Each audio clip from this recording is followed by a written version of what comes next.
Hello friends. നമുക്കിന്നൊരു ചെമ്മീൻ കറി ഉണ്ടാക്കാം. തേങ്ങയൊക്കെ വറുത്ത് പൊടിച്ച് ചേർത്തിട്ടുള്ളൊരു സ്പെഷ്യൽ ചെമ്മീൻ കറി. ജസ്റ്റ് ഒരു റോസ്റ്റ് ആ ഒരു കൺസിസ്റ്റൻസിലാണ് ഞാൻ ഉണ്ടാക്കുന്നത്. അധികം ഗ്രേവിയൊന്നും ഇല്ലാത്ത ഒരു ചെമ്മീൻ കറി. അതിനായിട്ട് നമുക്കൊരു പാൻ ചൂടാക്കാം. ആദ്യമായിട്ട് തന്നെ ഒരു പാൻ ചൂടാക്കുക. അതിലേക്ക് ചിരകി വെച്ചിട്ടുള്ള തേങ്ങ കൂടി ചേർത്തിട്ട് കയ്യെ എടുക്കാതെ നന്നായിട്ട് ഇളക്കിക്കൊണ്ടിരിക്കുക. കൈയെടുത്താൽ ചിലപ്പോൾ കരിഞ്ഞു പോകാൻ സാധ്യതയുണ്ട്. നമ്മൾ സ്റ്റൗ ഓഫ് ചെയ്ത ശേഷവും നമ്മൾ ആ തേങ്ങ നന്നായിട്ടൊന്ന് ഇളക്കിക്കൊണ്ടിരിക്കുക. പിന്നെ നമുക്ക് ഒരു 2 മിനിറ്റ് ഇളക്കിക്കൊണ്ടിരിക്കുക. അങ്ങനെ അതിനുശേഷം നമുക്ക് വേറൊരു പാത്രം നമുക്ക് അടുപ്പിലേക്ക് ചൂടാക്കാനായിട്ട് വയ്ക്കാം. അതിൽ നമുക്ക് വെളിച്ചെണ്ണ ഒഴിച്ചു കൊടുക്കാം. ആവശ്യത്തിന് 2 ടേബിൾ സ്പൂൺ വെളിച്ചെണ്ണ ഞാൻ ഒഴിക്കുന്നുണ്ട്. വെളിച്ചെണ്ണയിലേക്ക് നമുക്ക് ഇഞ്ചിയും വെളുത്തുള്ളിയും ചേർത്ത് കൊടുക്കാം.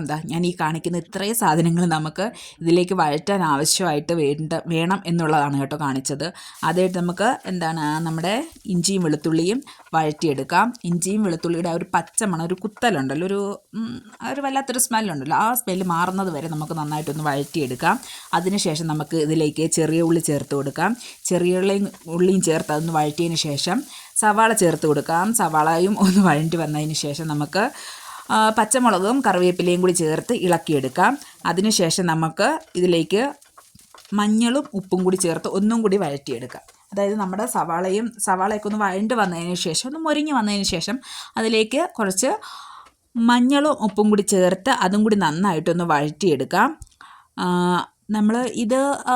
ഈ ചെമ്മീൻ കറി നമുക്ക് എന്തിൻ്റെ കൂടെ വേണേലും പോകുന്ന ഒരു ചെമ്മീൻ കറിയാണ്. അതായത് നമുക്ക് ചോറിൻ്റെ കൂടെ ആണെങ്കിലോ, ചപ്പാത്തിയുടെ കൂടെ ആണെങ്കിലോ, പാലപ്പത്തിൻ്റെ കൂടെ ആണെങ്കിലോ, വെള്ളയപ്പത്തിൻ്റെ കൂടെ ആണെങ്കിലോ, നമ്മുടെ കപ്സയുടെ കൂടെ ആണെങ്കിലോ, പോട്ടെ, ഫ്രൈഡ് റൈസിൻ്റെ കൂടെ വരെ നമുക്ക് ഒരു സൈഡായിട്ട് എടുക്കാൻ പറ്റുന്ന ഒരു അത്രയ്ക്ക് നല്ലൊരു ചെമ്മീൻ കറിയാണ്.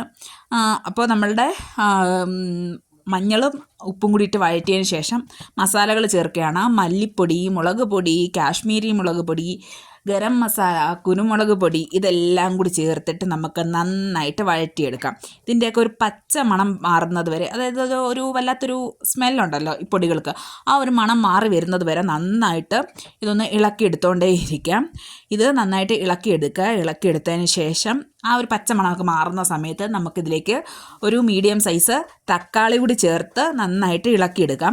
ഇതിൽ നമ്മൾ തക്കാളി ചേർക്കുന്ന കാണിക്കുന്നില്ല കേട്ടോ, കാരണം ആ വീഡിയോ റെക്കോർഡായില്ല. സത്യം പറഞ്ഞാൽ ക്യാമറ ഞാൻ ഓൺ ചെയ്ത് വെച്ചതാണ്, എങ്ങനെയോ അത് റെക്കോർഡാവാണ്ട് പോയി. ഇനി നമ്മളിതിലേക്ക് തക്കാളിയും കൂടി ചേർത്ത് കൊടുക്കും. തക്കാളിയും കൂടി ചേർത്ത് നന്നായിട്ട് ഇളക്കിയിട്ട് ഇത് അടച്ച് വെച്ച് വേവിക്കുക. തക്കാളിയുടെ വെള്ളത്തിലിരുന്ന് വേണം നമ്മുടെ നമ്മുടെ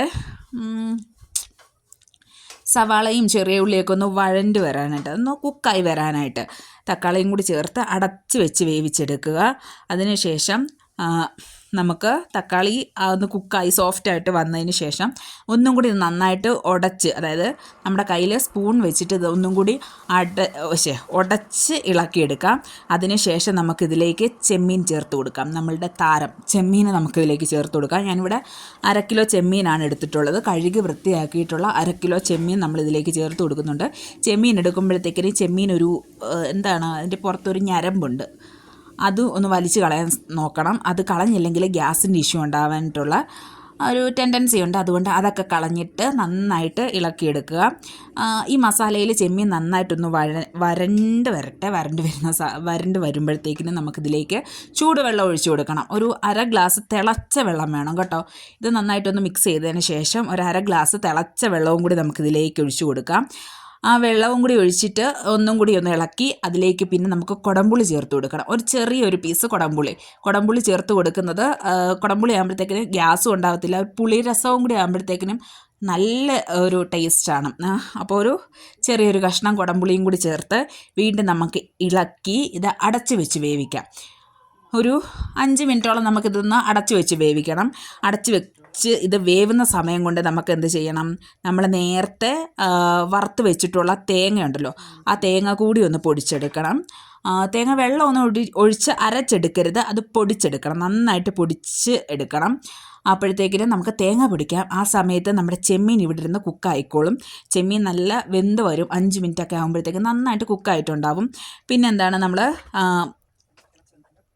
ഇനി നമുക്ക് പൊടിച്ച് വെച്ചിട്ടുള്ള തേങ്ങാപ്പൊടിയും കൂടി ഇതിലേക്ക് ചേർത്തിട്ട് നന്നായിട്ടൊന്ന് ഇളക്കി കൊടുക്കാം.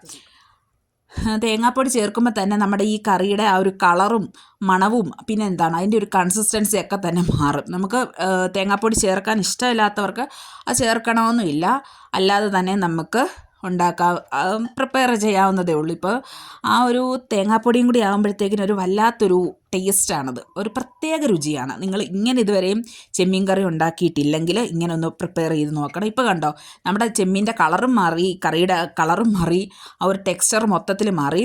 ഇനി നമുക്ക് ഉപ്പോ മുളകോ എന്തെങ്കിലും കുറവുണ്ടോ എന്ന് നോക്കാം. എനിക്കിവിടെ കുറച്ചുകൂടി മുളക് കുറവായിട്ട് തോന്നി, ഉപ്പും കുറവായിട്ട് തോന്നി. അപ്പോൾ ഞാൻ കുറച്ച് മുളക് പൊടിയല്ല, കുരുമുളക് പൊടിയും ഉപ്പും കൂടി ചേർത്ത് വീണ്ടും നന്നായിട്ടൊന്ന് ഇളക്കിയിട്ട് ഒരു 2 മിനിറ്റും കൂടി നമുക്കിത് അടച്ചു വെച്ചിട്ട് വേവിക്കണം. ഈ തേങ്ങ എല്ലാം കൂടി ഇരുന്നിട്ട് ആ തേങ്ങയുടെയൊക്കെ ഫ്ലേവർ ചെമ്മീനിലേക്ക് ഇറങ്ങണം. അതിന് വേണ്ടിയിട്ട് ഇതും ഒരു 2 മിനിറ്റ് നേരത്തേക്ക് നമുക്ക് അടച്ച് വെച്ച് വേവിക്കാം. 2 മിനിറ്റിന് ശേഷം നമ്മൾ ഈ ഒരു അടപ്പ് തുറക്കുന്ന സമയത്ത് നമ്മുടെ അടുക്കളയിലൊരു സ്മെല്ല് പരക്കും. പറഞ്ഞറിയിക്കാൻ പറ്റില്ല. നിങ്ങളത് പ്രിപ്പയർ ചെയ്ത് നോക്കിയാൽ മാത്രം നിങ്ങൾക്ക് ആ ഒരു സ്മെല്ല് ആ ഒരു സ്മെല്ല് നിങ്ങൾക്ക് എക്സ്പീരിയൻസ് ചെയ്യാൻ പറ്റൂ. അതുപോലത്തെ ഒരു സ്മെല്ലാണ്. ഇതിനി ഒന്നും കൂടി ഒന്ന് ഇളക്കി സ്റ്റൗ ഓഫ് ചെയ്ത് 2 മിനിറ്റിന് ശേഷം നമുക്ക് സെർവ് ചെയ്യാം. എന്താ ടേസ്റ്റിനറിയില്ല.